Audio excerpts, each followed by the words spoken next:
Case जो 4.3 exercise के अंदर आएगा हमारे पास। क्वाड्रेटिक केस क्या है कि अब आपके पास नीचे स्क्वायर आ जाएगा। जब नीचे स्क्वायर आ गया तो इसका मतलब है स्क्वायर मीन दैट हमारे पास दो आंसर्स आएंगे, दो वैल्यूज़ आएंगी।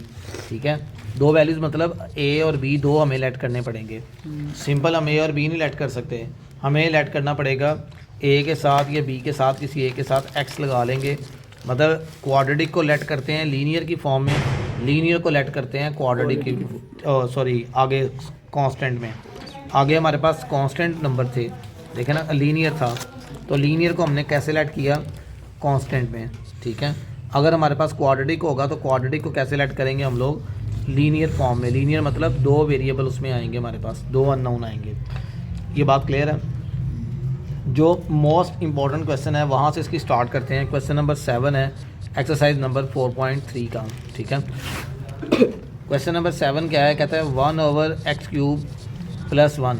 आपने इसकी करनी है फैक्टर, वो करनी है इसकी पार्शियल फ्रैक्शन।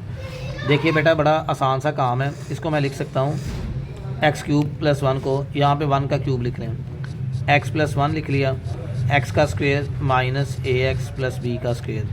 मतलब a³ + b³ किसके इक्वल होता है?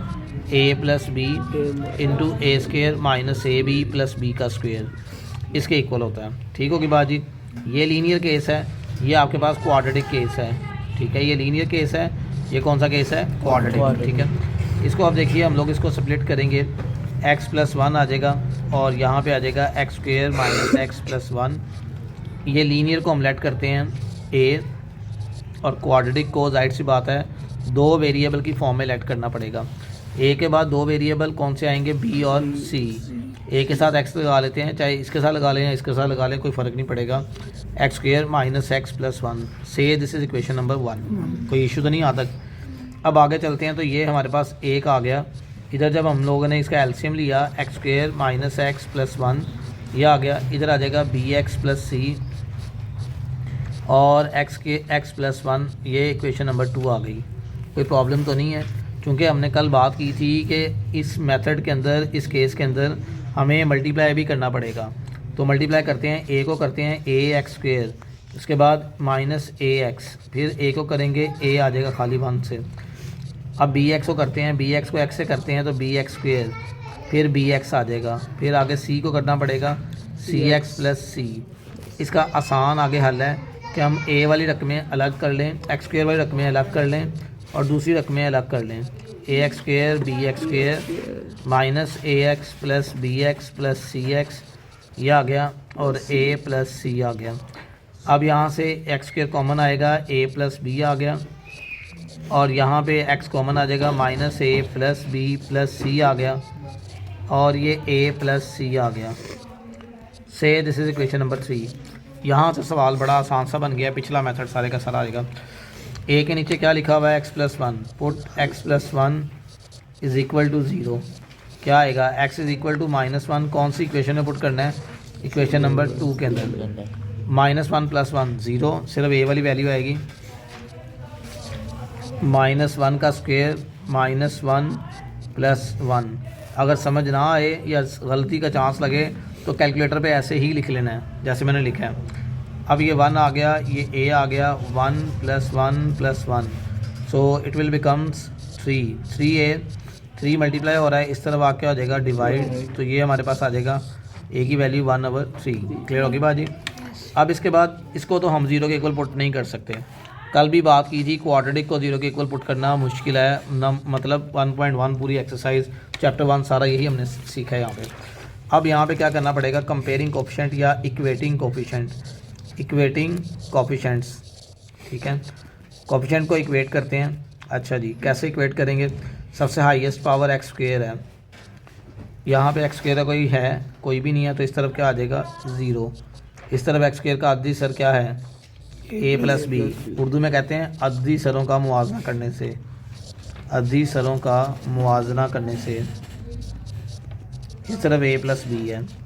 सो a की वैल्यू निकली है, b निकालना है, b = -a की वैल्यू है -1/3 बन जाएगी b की वैल्यू। यहाँ तो कोई इशू तो नहीं है। अब हमने कौन कौन से कर लिए हैं? हम लोगों ने x² कर लिया। अब x को कर लें या कांस्टेंट कर लें, जिस तरह आपका दिल करता है।